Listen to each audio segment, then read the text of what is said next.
con M de más. Más servicios, más infraestructura, más cobertura, más calidad. Primera empresa del interior del país con certificación de Sistema de Gestión de Calidad ISO 9001-2000. Seguimos sumando para usted. Con M, usted va a estar mejor. M, Equipo Médico de Emergencias. Pasión por la vida.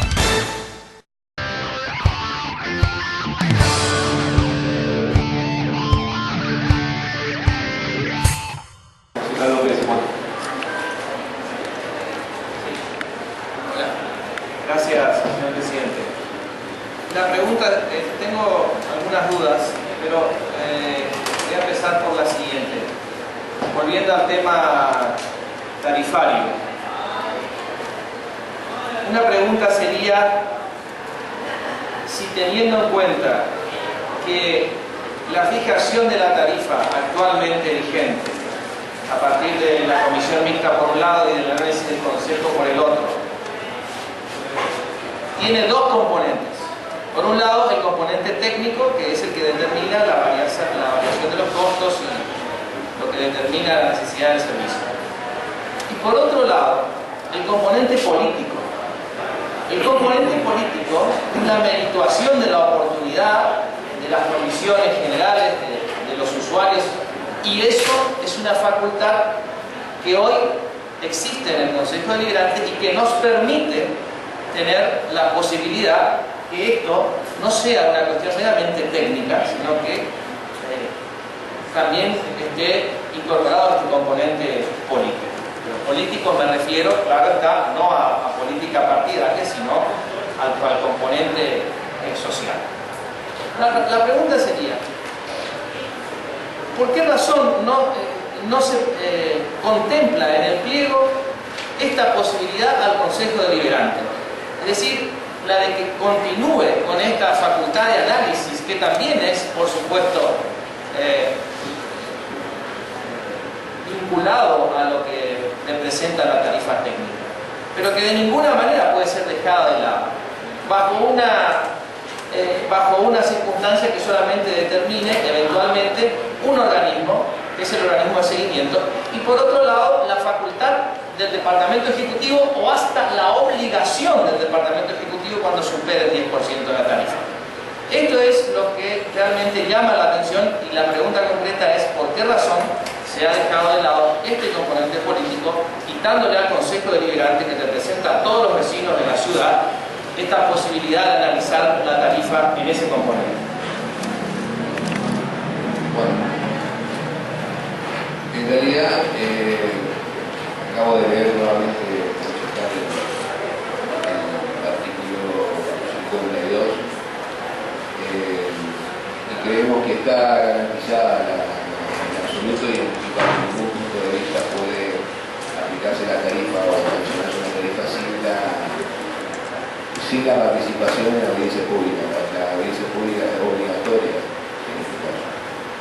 Aún así, decía que no vinculante, como siempre. Aún así, si es necesario mejorar la redacción, digamos, lo podemos hacer, y cosa que quede taxativamente contenido. Vamos a hacerlo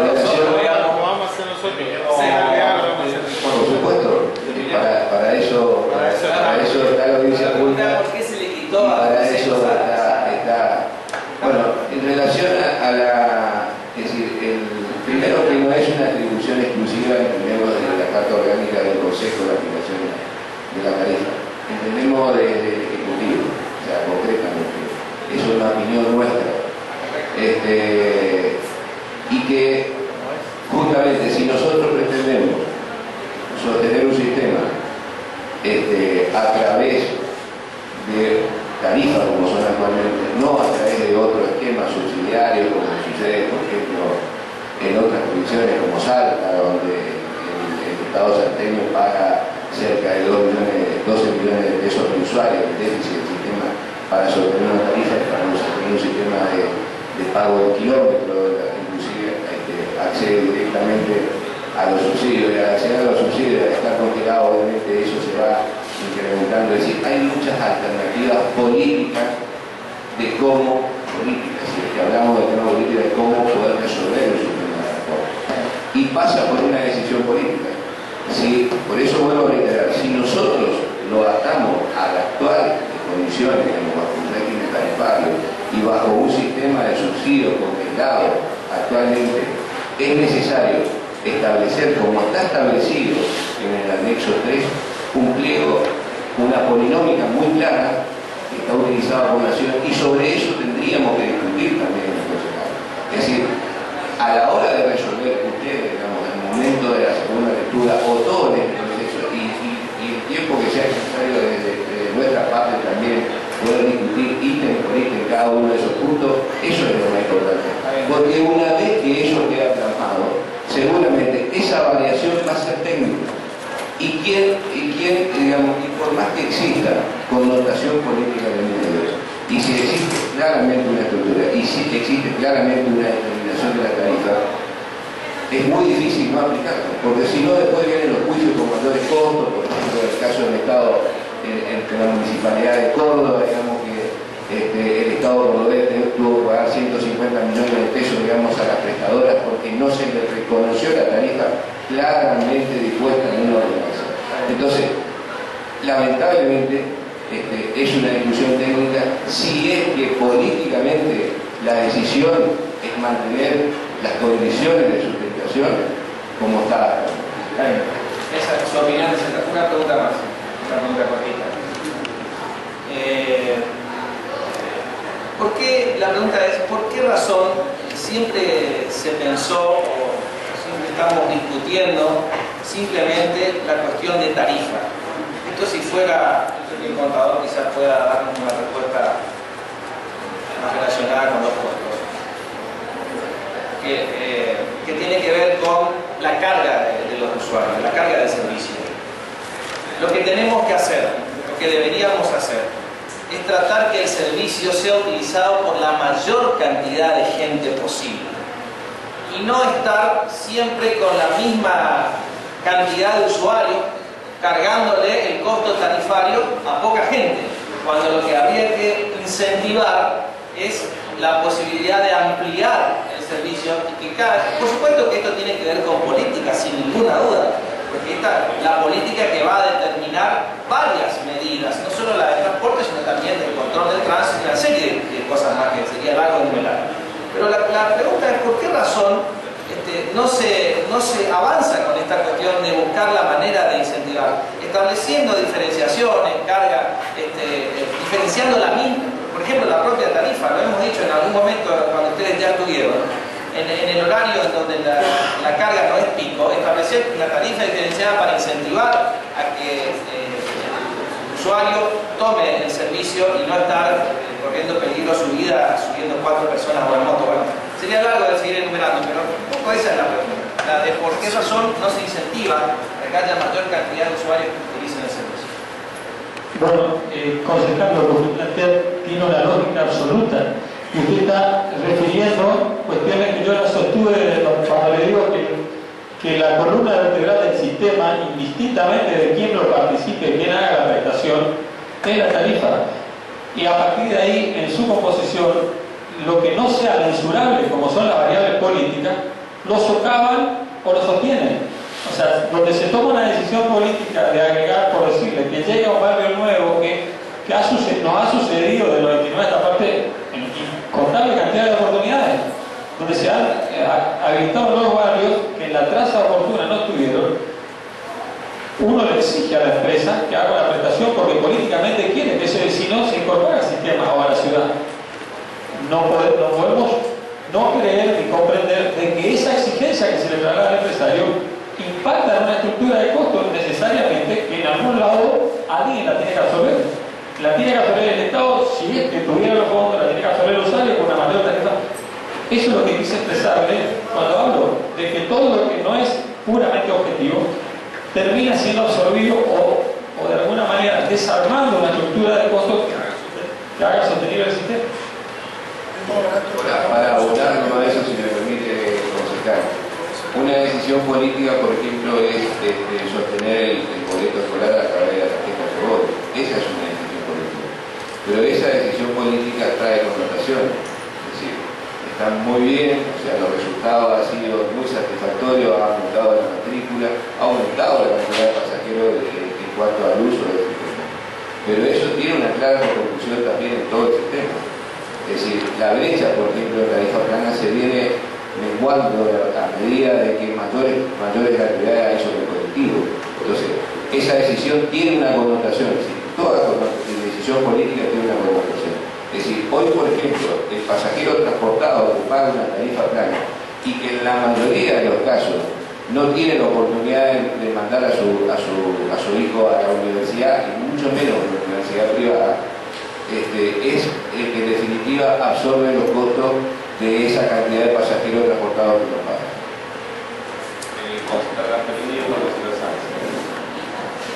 Hola.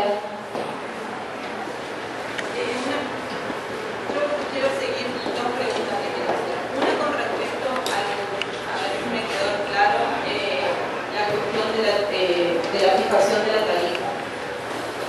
Ustedes dicen que tiene connotaciones, el SIMU connotaciones técnicas, que lógicamente para la aplicación de la tarifa tiene que ser un organismo técnico que pueda hacer ese estudio de costos para poder aplicarla.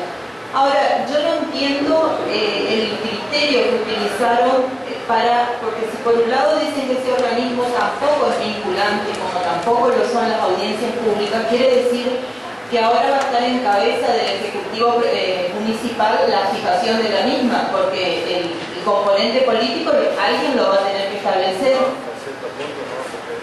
No sé si me entienden, creo que, porque en definitiva explicaban hoy que el Consejo evidentemente fue retirado de la posibilidad de aplicar tarifas, pero fue trasladado al Ejecutivo, porque no es que lo que el SIMU dice es vinculante, o en alguna etapa es vinculante. En un momento es vinculante, como tampoco la audiencia pública.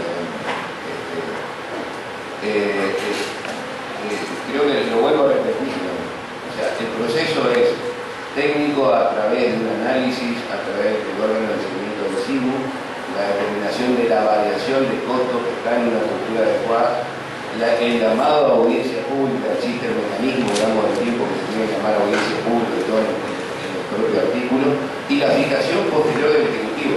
Es una posición del Ejecutivo. Digamos, entendemos que tiene que ser así, siempre y cuando el análisis de costos así lo amerite, siempre y cuando la aplicación de ese cuadro tarifario que está determinado claramente cada uno de los rubros varíe.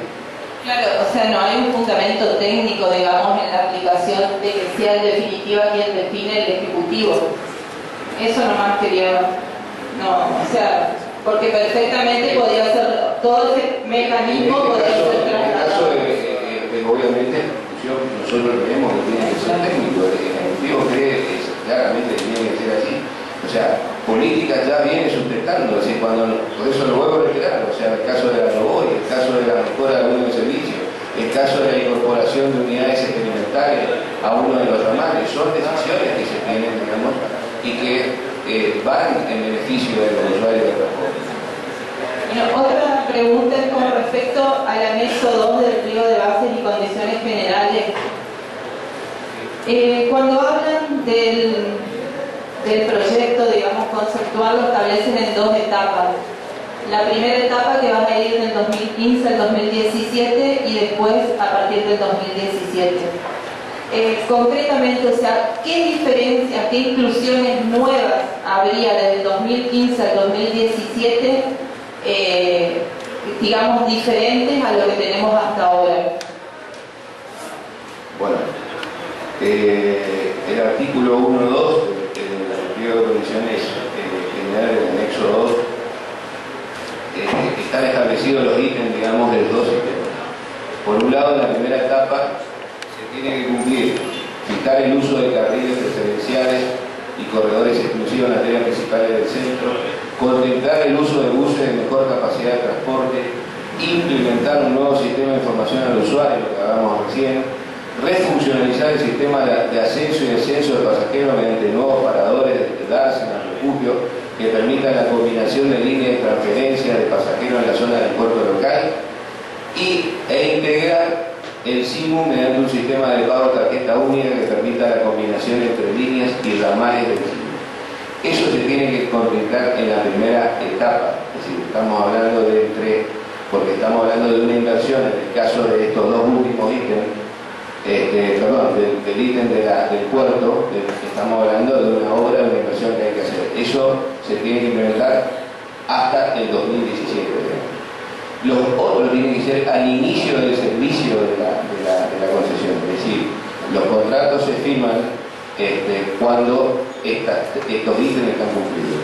La segunda etapa del sistema es un proyecto, donde el cual, si usted ve en el anexo 3 del pliego de condiciones particulares, los oferentes se tienen que presentar aceptando las condiciones, digamos, de ese nuevo proyecto, que puede emanar del propio Estado mediante estos estudios que estamos haciendo, porque nosotros creemos que lo podemos plasmar y estamos convencidos que es la solución, como hace mucho venimos diciendo en este sistema que pretendimos implementar durante varios años, digamos, desde el 2010 a la fecha, y también la reducción de unidades sanitarias centrales. Esto se tiene que dar en la segunda etapa. Obviamente que si hablamos de inversión mayor a la que se pide en el pliego, también se puede hablar de mayores plazos de concesión. En ese caso, de acuerdo al artículo 134 o 138, no recuerdo muy bien, de la Carta Orgánica Municipal, cuando las concesiones superen los 2 años, se tienen que someter a referéndum de pueblo.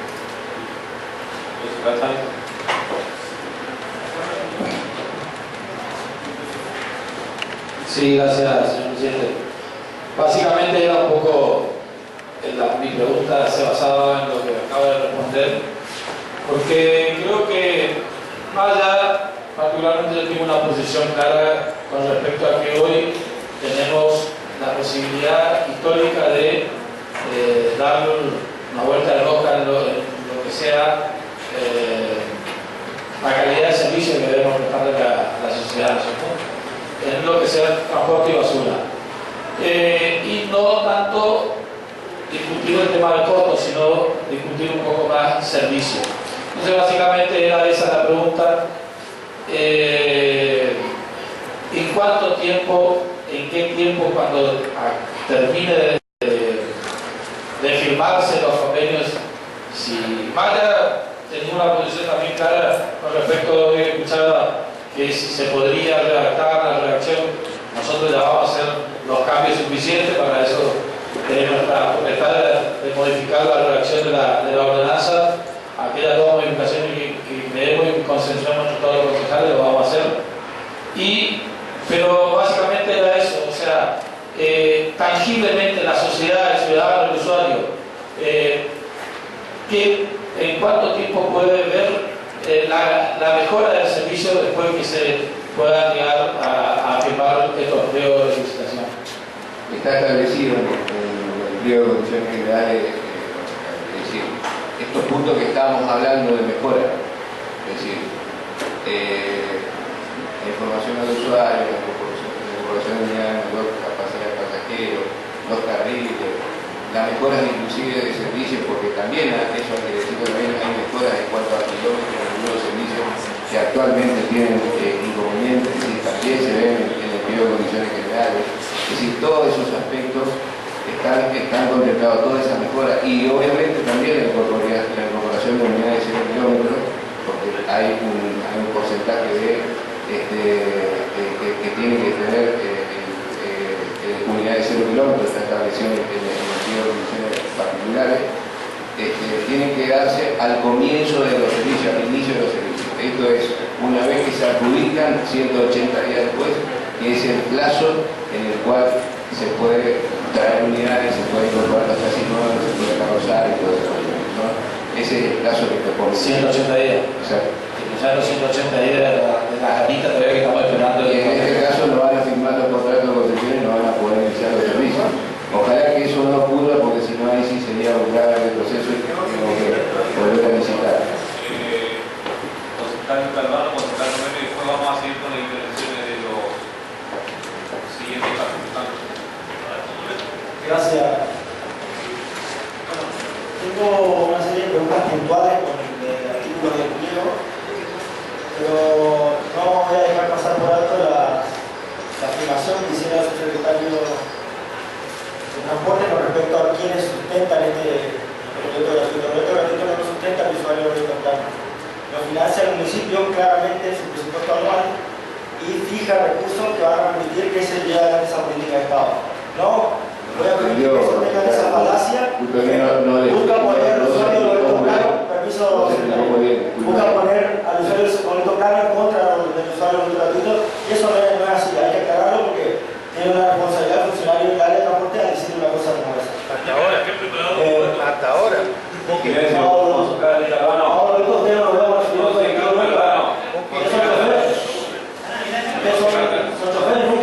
Continúe, concejal Calano, pasamos a concejal Romero. Hasta ahora lo quieren modificar. Ahora lo quieren modificar. Exacto. Bueno, con respecto a un análisis comparado entre la ordenanza 31 y la ordenanza 33, que nos rige actualmente. ¿No le gustan a ustedes que le tocan el culo? Concejal Calano, continúe. Pasa que se le hace ruido, las taqueras no pueden trabajar y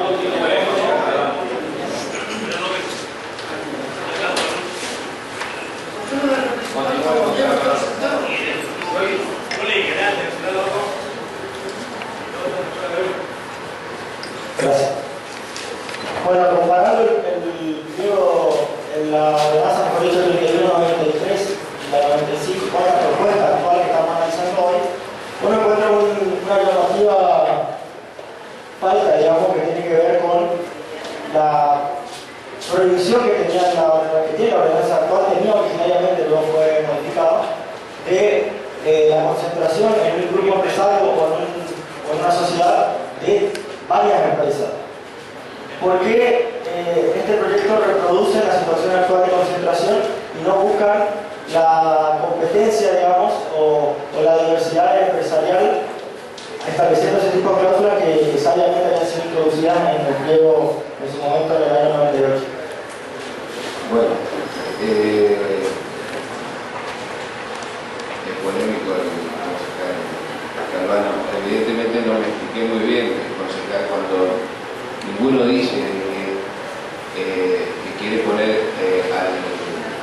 al usuario normal, común, en contra de los estudiantes. Todo lo contrario, lo que decimos es que cuando los colectivos transportan, por eso hablo de una decisión política, los colectivos transportan mayor cantidad de pasajeros que viajan gratis, repercute en la tarifa plana por una simple ecuación que es el pasajero kilómetro. Es decir, usted en una canasta de costo lo que suma es lo que le ingresa por subsidio a la empresa, lo que le ingresa por recaudación y lo divide por el pasajero kilómetro.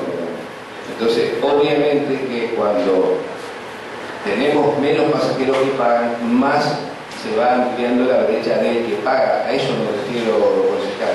Y que en definitiva, si lo termina subsidiando el Estado municipal, obviamente lo termina pagando todo aún el que no usa el sistema, ¿no es cierto?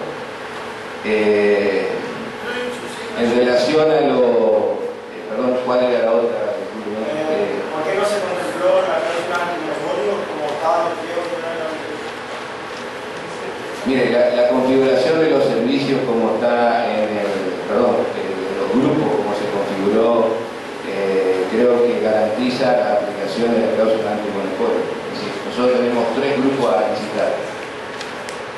Por un lado, la línea 102, 103, 105, 106, 108 y 109. Por el otro lado, la línea 104 y 108. Por el otro lado, la línea 101 y 110. Es decir, cualquier componente empresario del país se puede presentar por cualquiera de esos grupos. Y el sentido, digamos, de por qué existe un grupo de mayor cantidad de líneas es justamente por una cuestión de lo deficitario de algunos ramales de esa línea. Es decir, la totalidad de los ramales y la totalidad de líneas tienen que cubrir el déficit de otros. De lo contrario se vuelve un servicio insustentable. Eso es lo que nosotros venimos estudiando de nuestra jurisdicción y lo que venimos repitiendo permanentemente. Es decir, cuando en el caso de la 106 se tuvo cantidad de 550 bienes, no quiere decir que eso se condice con la cantidad de pasajeros transportados. Cuando en la 103 tuvimos que crear el ramal C, poner un colectivo que haga cabecita, como se llama, incorporar otro más, poner dos más después de forma directa, poner más unidades en la 107, incorporar unidades de actividad, quiere decir que existe. Silencio, compañero. Cuando seas un turno te habla. Justo el tema ha sido de bloque. Sean respetuosos. Entonces, esa es la cuestión, es decir, tiene que existir una ecuación entre los servicios a ofertar. Sin embargo, en el caso de la 104, de la 108, de la 101, de la 110, la carga y el coeficiente de pasajero kilómetro es sustentable. Por eso tiene sentido. Y por eso es que también se crea cierta cantidad de unidades por cada uno de los servicios. Nosotros creemos que por lo menos de 40 unidades para arriba tienen que tener cada uno de los grupos a licitar para que sea económicamente sustentable. Esto no es algo de que se nos ocurrió, digamos. Esto se está dando en muchísimas jurisdicciones post-subsidio, han caído en este tiempo muchísimas empresas.